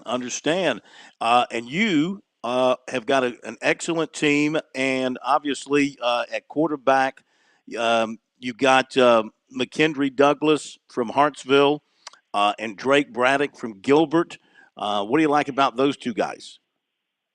Well, basically, I'm going to tell you, man, it's the best of both worlds. I think these guys, what we're trying to do, offensive scheme fits perfect, and when you're picking these all-star games, and that's what you're doing, and you hate to say it, but you're picking, like I told my coordinators, my job is to get you the groceries, your job is to cook the meal, and pretty much with these two guys, we can cook the meal we're trying to cook. And I imagine, and we'll talk more about this in a moment, with your background, you're going to want to throw the football. You guys hang on for just a second. We have to hit a hard break, and we'll come back, talk to you for a couple more minutes, and wrap it up on the other side. Got Will Young, Walt Wilson with us talking about the Touchstone Energy Cooperatives Bowl. Be back after this break here on Sports Talk. On Point Weather is made possible by our friends at Palmetto Citizens Federal Credit Union on 107 The Point. And here's tonight's forecast. Clear and chilly overnight with the low dipping to 47. Tomorrow, one more day of bright sunshine-filled skies and a high of 74. For Friday, we'll take a day to get some showers. A 60% chance of scattered downpours. The weekend is looking good with a mix of sun and clouds. Dry with highs in the low 70s. I'm Brian Leonard with your On Point local weather. Hi, I'm Glenn Matthews. And I'm Melanie Matthews. And we are the third-generation owners of Modern Exterminating Company. In a time when corporate consolidation, high-pressure door knockers, and inexperienced startups are becoming the norm, isn't it nice to have an experienced, local, family-owned company that you can count on since 1955? Modern Exterminating has been the local, independent industry leader in the pest control business for the last 67 years. Experience the local, family-owned difference for yourself at 803-765-2315 or pestfreesc.com. With SRN News, I'm Keith Peters reporting the office of Israeli Prime Minister Benjamin Netanyahu said Wednesday that limited humanitarian aid would be allowed into Gaza from Egypt following a request from President Biden. The president's visit came after hundreds of people were reported killed in an explosion at a Gaza Strip hospital. There were conflicting claims of who was responsible for the hospital blast. Hamas officials in Gaza quickly blamed an Israeli airstrike, saying nearly 500 were killed. Israel denied it was involved and released a flurry of video, audio, and other information that said it showed the blast was instead due to a rocket misfire by Islamic Jihad, another militant group operating in Gaza. Islamic Jihad dismissed that claim. On Wall Street, the Dow down by 332 points. More on these stories at srnnews.com. And there's more than one kind of customer when it comes to Shooter's Choice. First, there's the customer who knows what's what, has a pretty good idea of what he or she likes. You're looking for a few things. First, a good selection. Yep, Shooter's Choice has a huge selection. Firearms, ammo, accessories, optics, even gun safes. You're looking for good and fair pricing. Oh yeah, Shooters has been around as your local stop forever because they treat you right. And how about customer service? Absolutely the best you'll find anywhere. The folks who work at Shooter's Choice are shooters and hunters just like you. They know their products. They can answer your question. And that brings me to the other type of customer. Someone maybe more like me. No expert for sure, but wants to learn from the right people. I don't need some big box store guy who works in the shoe department half a week, sporting goods the other half. I need the experts at Shooter's Choice who will treat me right, answer my questions as simple as they might be. They'll make my experience excellent. Online, it's shooterschoicesc.com or visit them in person on Sunset Boulevard in West Columbia. Make it your first choice, your best choice. Make it Shooter's Choice. Shepherd's Glass has provided commercial, residential, and auto glass installation, repair, and replacement to Columbia for over 50 years. Large retail storefronts, auto, custom shower enclosures, and mirrors for that remodeling or new construction project. Visit shepherdsglass.com to see and learn more. Now with 2 locations on Flat Springs Road in West Columbia and Chapin at 855 Chapin Road. shepherdsglass.com. Shepherd's Glass. Shepherd's Glass, a true reflection of quality. Hey, honey, do you remember if Dad took his meds this morning? You know, I'm not sure. He isn't either. Keeping up with his meds is overwhelming. You know, True Pharmacy packages medication. They showed me a sample, and it even separates them by date and time of day. Something like that would be really helpful for Dad and for me. Even better, it's free, just for being their customer. True Pharmacy, 1628 Charleston Highway and 3217 Devine Street, or TrueRxSC.com.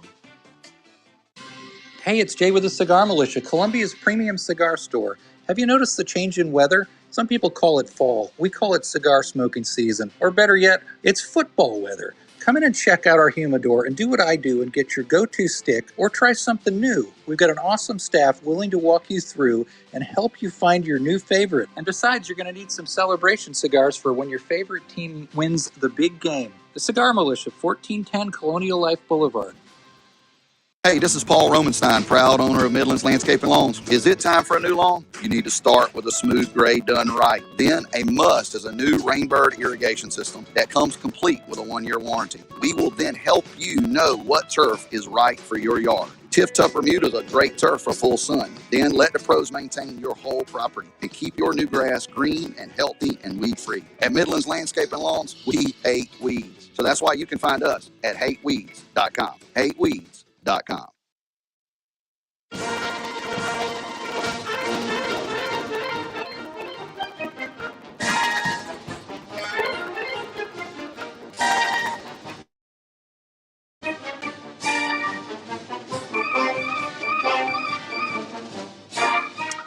Okay, back on Sports Talk here on the Sports Talk Media Network, the proud home of the play-by-play call of the 76th Annual Touchstone Energy Cooperative's North-South All-Star Football Game down in Myrtle Beach in December. We've got the two head coaches with us for a couple of more minutes, Coach Will Young and Coach Walt Wilson. Coach Young, offensively, what do you have in mind for your team? Well, we went and got us a bunch of long offensive linemen that spent a good deal of time pass protecting. We've got 8 wide receivers, 3 running backs, 2 quarterbacks during the spread, and I think obviously probably a lot like Coach Wilson, we'll be trying to deliver the ball to these athletes in space. You know, Will, you're facing a coach who recently had his team put 73 points on the board. You're aware of that? I'm aware. We're completely aware of that. Absolutely. Well, can your defense hang in there against the onslaught? Well, we're going to give it a shot. That's why we got kids that can run. We tried to find guys that can run with some speed, and it's always a challenge. Yeah. Walt, it's too soon to bring your son with you to go throw all those touchdown passes, but you feel like you have a couple of QBs who can sling it? Oh yeah, I really do. Both of these guys, great quarterbacks, and deserve to be in this game, and I look for a great show from both of them. What about some of the other parts? Your receivers, your running backs. What kind of folks you have there? What's sort of the general characteristics of those guys? Well, basically, we got guys that basically are playmakers. And we the biggest thing is I always say, ball is ball, and that's and that's why we got them. So pretty much, I just think, I think it's going to be a exciting game. I really do. I think it's going to be an exciting game. Yeah.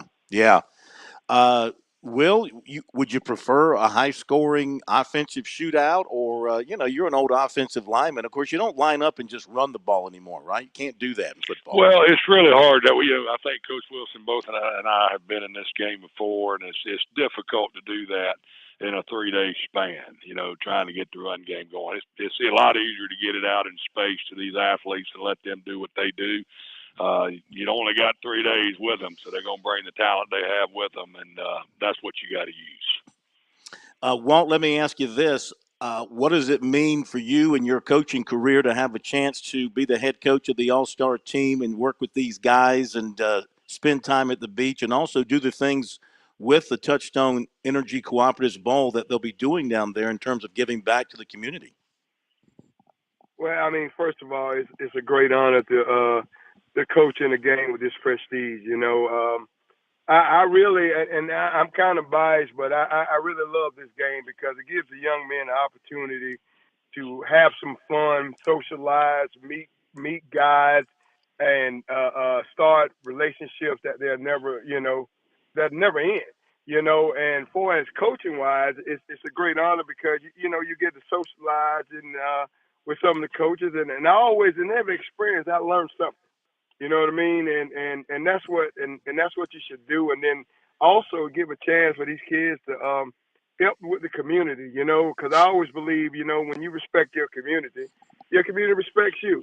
So you're teaching these kids that they're not entitled to anything. A lot of this generation, I hate to say it, believe they're entitled to something. And as coaches, our job is basically to teach them, hey, it's all right to expect, but not feel entitled, because when you entitled, you just show up and think it's going to happen. You know what I mean? Yes, sir. Yes, sir. Will, how about for you, an old Shrine Bowler, as I recall, and now getting a chance to coach in this game? Well, like I said, we coached in it back in 2012. It's definitely different than the Shrine Bowl. There's a little more things to do at the beach, and I think that's something that's good for these kids to be able to get some of them to a place maybe they've never been before. But I think it's a great honor for both of us. I mean, we're selected by the Coach Association. We represent our coaches. He represents the coaches in the lower state. I'll represent the ones in the upper state. And looking forward to it. And got to work with him some down at the Combine in Columbia, and he's got a ton of energy, so I'm looking forward to being with him. There you go. Hey, any chance you'll get can convince Danny Ford to come and be an honorary assistant coach on your staff? That would be interesting. I don't know if these kids can handle that these days. little different approach is required nowadays. No doubt. Let Coach Ford call your plays, and you know what you're going to get, right? Well, we're gonna run the ball. There you go. Hey, that's right. Thanks to both of you guys. I know it's been a long day, and you've been practicing, and you still got to deal with. Best of luck to playoffs coming up, and then we look forward to being with you at the beach and covering your practices and then the game itself. So thanks again, Will. Great talking to you. Good talking to you, Coach. Good luck to you this weekend. You too, Bud, and thank y'all too. Thank you, Walt. Thank you very much. Coach Walt Wilson and Coach Will thanks. Young, two excellent coaches, two of the best in our state. And we thank them for being with us tonight here on Sports Talk. And good luck to their teams the rest of the regular season. Then we look forward to being with them down at the beach come the second week of December after the state champions are crowned. And then we'll have the Touchstone Energy Bowl down in Myrtle Beach, followed by the Shrine Bowl up in Spartanburg. Okay. Thanks to the coaches for joining us. And in just a moment, we will take off our football hats and put on our hunting hats and our fishing hats and have Major Billy Downer with us here for another edition of SC Wild. Major Downer was very nice to give us an extra 4 or 5 minutes there to wrap it up with the coaches. Major Downer, being an old football guy himself, he understands how the football world turns. Coach Wilson apologized. He was a little bit late coming off the practice field. He wasn't happy with the way his team practiced, so he apparently kept him a little longer. I don't think he kicked anything or broke a foot or anything, but kept his guys out there a little bit longer. And now, let's go outdoors. Now on Sports Talk, it's SC Wild with Major Billy Downer of the Department of Natural Resources. Major Downer is here to take your questions about the great outdoors in South Carolina. Give him a call at 888-898-2525. It's SC Wild from DNR on the Sports Talk Radio Network. And we do welcome in the Major Billy Downer from DNR to Sports Talk. Major, great having you with us. Thank you for your patience tonight. You ever, like when a fish comes off the hook, you got a big one, but you don't reel him in, or you got a deer in sight and you miss him? You ever go kick a tree or kick a boat and break your foot or anything because you get mad? People have broke rods in half, a lot of different things when they miss a fish, for sure. That's happened throughout the years. As long as there's been fishing rods, no matter what they're made of, somebody will figure out how to break them when you get mad. But absolutely. But yeah, I just left one of your great heroes. Had the privilege of listening to Tim Tebow speak tonight in Sumter, so I enjoyed the extra minute or two to listen to him doing a series here at a school here in Wilson Hall and Sumter. Enjoyed listening to him talk about when he got cut from the Jaguars. It's kind of funny talking about how he faced that challenge. Anyway. Tonight, talking about a little bit of two things. Wanted to mention, just, this time of year starts getting cooler. Everybody's putting their boats up. I want to talk about winterizing boats. We really hadn't talked about that a lot in years past. And I kind of want to talk through that a little bit about what people need to be thinking about that you just sometimes don't think about when you put your boat up or you park your boat and you park it for the rest of the winter. I mean, it's not cold yet. It's not freezing, but it's going to be freezing. If you don't think about some of these things, it can cause issues for you in the spring and summer when you want to take that boat out again. So first thing I want to talk about, and just for me, I kind of renewed my own interest in this because I got a boat. So I'm back in the boat business again with my own boat. This is something new for you, getting back into the boat? Yep, buying another boat. Yep. I bought a boat, and so I'm back into boat ownership and making me think through some things that you often forget about when you don't deal with a boat every day. But as you get to this time of year, just a couple things to think about. First of all, fuel conditioner. You can go buy the fuel conditioner from any one of your local, hardware store. You can go to, any of the advanced autos, and you can get the fuel conditioner, something you can put in there that actually, helps that fuel stable. Stable is what I always think about.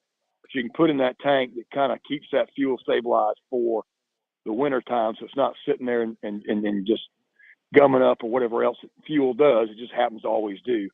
But putting fuel stabilizer in your boat, you run that motor for a little bit, get that fuel stabilizer in the motor as well. And then also, when you cut your motor off for the last time, before you put your motor up or your boat up, run the motor and let it run itself out of gas. Get all the gas out of the carburetor. I'll just help the carburetor out to get that gas out so the gas doesn't sit in there. Hopefully everyone is using non-ethanol gas, because if you use ethanol gas, you're going to wish you hadn't, because if it sits in that carburetor over this winter, it's going to be ruined by the time you go to bring it back out. So using non-ethanol fuel is important. Making sure you run the fuel out of the motors. One thing that I always like to tell people to do: put your foot down. The motor of the foot, the bottom of the motor, lower your motor all the way down so water drains out of it. People sometimes will leave their motor cocked up. And I remember way back when I was in the field, they make us go back and make sure all our motors were down. Because if you keep your motor up, water can gather in the back of that motor, rain, water, everything else can stay in there. If it ices up, it can break your prop. It can bust your foot in half, make your foot crack. If there's water in there and it freezes and it gets cold enough, when it gets down in the 20s and the teens, it can actually crack your foot of your motor if you don't make sure that all the water's out. So lower your motor all the way down, foot down, so all the water drains out. As well as your boat, simple things like electronics. Pergo switch is something I always suggest. If you don't have a switch in your boat that cuts all the electricity off so the battery is not being drained at all, it'll save you from now when you go to start that motor back up and the battery's completely dead. Put a Pergo switch in, the battery can hold the charge a whole lot longer. Or take your batteries all the way out of the boat. Put them somewhere where they don't get frozen. Is another good tool. But the Pergo switch saves a lot of headache. The Pergo switch you can put in yourself, or you can go to your local marina and get in and put it in. The Pergo switch basically cuts all the electrical drain off, so it's not going to whatever's in the boat, lights, anything else that could possibly drain your battery. So cutting all the power off for the winter. As we always talk about with life jackets and those kind of things, take life jackets out of the boat and store them in somewhere away from water and the weather and the elements. Put them somewhere else. Take them out of the boat so they don't get mildewed, and could be a problem come spring when you go to take the boat back out and you got mildew all over your life jackets, or they've broken down or broken apart. So just a couple things to be thinking about. You put your boat up, put a cover on your boat, keep leaves and things from getting in your boat, staying in your boat. Those are things that won't keep the boat from running, but they will cause trouble for you in the spring if a bunch of oak leaves have been sitting in your boat all winter and getting rained on. That stain, that tannic acid, will stain the fiberglass, and you'll have a tough time getting it off. So putting your boat under cover or buying a cover to put on the boat to keep any of that from getting in the boat is always a must. Taking electronics off the boat. Your Garmin, you pay several $1,000s for. Why would you let it sit in there in the boat all winter long and get rained on? Yeah, it may be waterproof, but I'd rather unplug it, take it inside, and put it up somewhere. Again, that'll just keep you being a lot happier and not wanting to kick something, as you said, when you get down the road later in the spring. Exactly. So just a couple of hints for boats as we look at winterizing for the winter. Some things right now, even though it's not cold yet to the point of freezing, it is cooler. Most people are going to stop boating. They're putting the boats up, but go back and make sure that you've put your boat up correctly. You've unhooked all the electronics again. Your fuel has stabilizer in it. You run the fuel out the motor, put the motor foot down, get all the water out of it. So when it does get freezing, and we do get those cold months, you don't have to worry about it then. Just a couple of hints for this year right now. And of course, as we get into cooler weather, we are in the midst of deer season, and the rut, as we like to say, is on in full swing. I'm hearing it from everywhere. I'm seeing good pictures of really nice deer. And again, it's that cooler months that get those deer just itchy, and those bucks just want to get out there. They lose that brain a little bit, and they're chasing does. Not that men would understand that at all, but yeah, those boys are out there chasing the does. And when they do that, they come out, and this is your opportunity to catch them where they might otherwise stay safe in their haunts back in the swamp deep or deep in the woods. They will come out right now looking for does. I had a group of friends. We went hunting this past Monday afternoon, had a great hunt, trying to do some doe management. and take those, and had pictures of a really nice buck that was coming out in the evening and in the dark. And so here's another lesson for you: when you see those pictures on your camera, and you get a buck that's out there a lot at night, even though he's coming out at night, when it's rut like now, he will probably come out in the day. And indeed, he did come out. And a friend of mine was able to take that really nice deer, the biggest deer he's ever taken in his life. A lot of fun for him that night. We had a lot of fun talking and going to the processor and just hanging around, and just a good hunt Monday. So it was a congratulations to him, and nice 8-point, biggest of his life. Again, may not be the trophy of a lifetime for some, but it was a trophy for him. And I always like to remind people of that like to talk about, well, that buck wasn't really that big. Well, you know what? It might not be big to you, but some people, that might be the biggest buck of their life. So sure, he enjoyed it. It was a good hunt. But yes, cooler weather's upon us, and deer are hitting the fields pretty hard right now. So if you haven't been hunting, you wanted a deer hunt, now's the time to go. Probably the next week or two is really going to be the height of it. Not saying the rut's in everywhere, but really seeing some nice pictures of some really nice bucks. So that just tells me that they are active and they're out there, and just the time to get in the woods is times now. All right, let me ask you something real quick while you're talking about this. Major Billy Downer from DNR with us here on Sports Talk and SC Wild in South Carolina. I just made the ride up to Greenwood and back, and I went up South Carolina 34, and coming back at night, this time of year, you kind of hold your breath, right? On that road and others like them around South Carolina. I did have, I think, a possum and maybe a skunk run out in front of me. And I did pass a couple of deer, but they were not in the mood to move, so that was good. So I know we probably do this about once a year, this time of the year.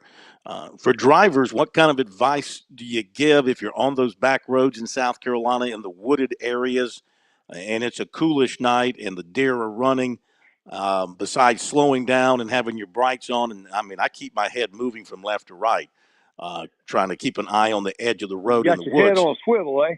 Yeah. I mean, what's your basic advice? So first of all, this is the time of year when it's cooler like this. When the rut's on, bucks are pushing does. You see, particularly when it's colder, because it's colder, first of all, animals are going to feed more.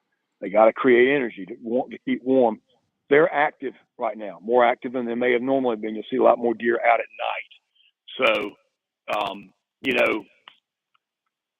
there's that time. So they're naturally going to be out more. You're going to see them more out on the road.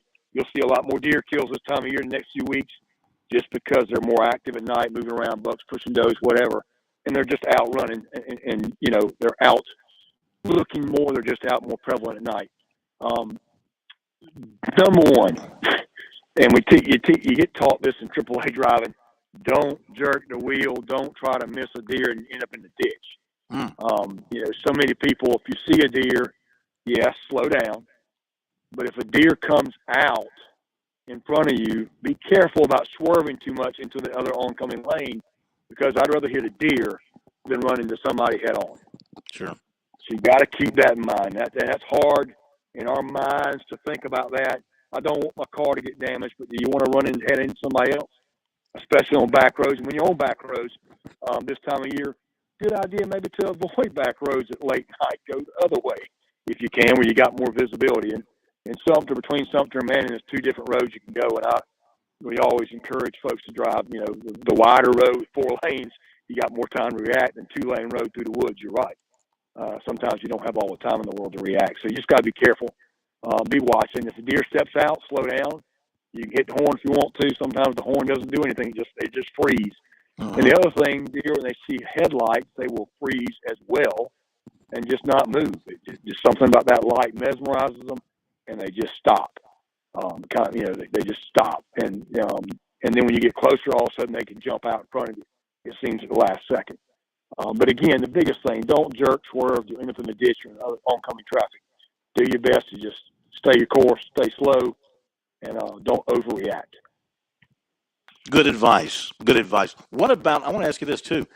Whose responsibility is it to clean up the dead deer along the interstate? I see them all the time with their carcass up against the walls and the median or in the median. Is that a DNR responsibility or a state highway responsibility? No, that's DOT's responsibility, and they have crews that go out every day, particularly this time of year, and pick deer up off the roads. But good point to be made here. If you hit a deer, we get this question all the time. Hey, people call the radio, when I hit a deer, can I keep it? Yes, you can. Do you have to have a tag for it? No, you do not. You report your deer. If a deer gets hit on the road and, you reported, hey, this deer got hit, you got damage to the car, it's going to be kind of obvious for the truck. If you want to take the deer, you can do that. We'd rather the deer get used than get wasted. Sometimes the meat's, in bad shape, it's just been hit hard. But a lot of times there's still meat that can be used. And people ask that all the time, can we eat a deer that's been hit? Yes, you can. Are you selective with your meat choice? Probably. Because where you hit that deer, it's going to be really bruised and the meat won't be as good there. The meat that are good, and you, if you feel like you want to report that, you can call our Operation Game Thief line and say, hey, we hit a deer, just want somebody to know. I'm going to take the deer with me. That's fine. 1-800-922-5431. That's our Operation Game Thief hotline. It's also on the DNR. You can go online and find the number as well. But again, it's nothing illegal about taking a deer and trying to utilize it. If you hit it on the road, it's okay. Just report it. That way we know it's happened. And so we don't know you're not up to no good and you took the deer somewhere else. Because it's kind of obvious when a deer's been hit on the road a lot of times that it was hit on the road. So big difference than the other way, right? Yeah, big difference in the other way. If you shoot a deer at night, it's going to be a little bit obvious that deer was shot at night. Yeah. But, yeah. Would you say we've had a good deer season in the state? The numbers have been good. The takes have been good. Is it about what you would expect? Well, we're still young in it right now. It's just the middle of October. We've still got the whole month of November and December to go. Okay. Now the state's in full swing across the state. Deer season's going. Again, the cooler weather in the mountains, all the way from the mountains to the sea. Literally, it's cooler weather. So deer are more active. We're going to see a lot more numbers in the next few weeks, I think, going on for us. So you will definitely see that. But again, good time if you're thinking about deer hunting. If you've been waiting, now it's time to go. Mosquitoes aren't out. It's a lot. Yeah. A little colder, but it's a great time to sit. Good mornings to sit. Around the full moon. We talk about full moon coming up. I'm looking at the moon right now. Full moon's hard to hunt deer, particularly in the evening, because they wait and come out so late. A lot of deer will feed throughout the night on a full moon. I've always found mornings to be better during full moon to hunt, or maybe even a midday hunt, because deer are just so active at night and they don't come up in the evening. They wait because that moonlight is just so prevalent. And I just think the whole action of the moon itself, they just like to eat at night. So, but we're not in a full moon right now. Looking good. Cool weather. Again.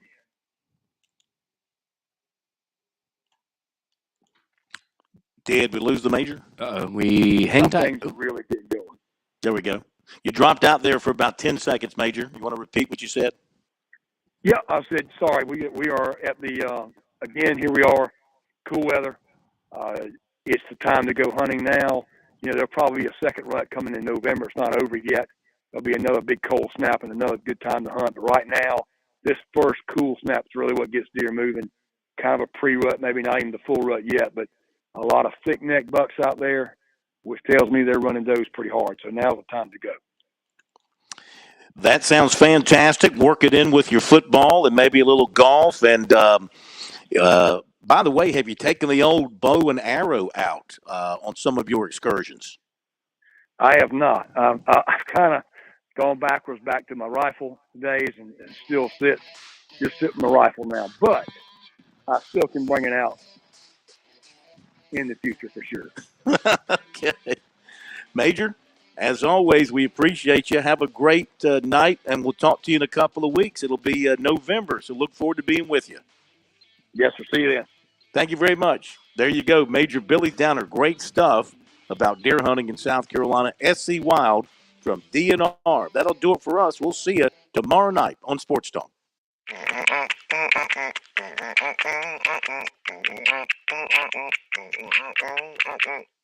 Someone will be right with you. The Point. WQXL Columbia, W264DF. From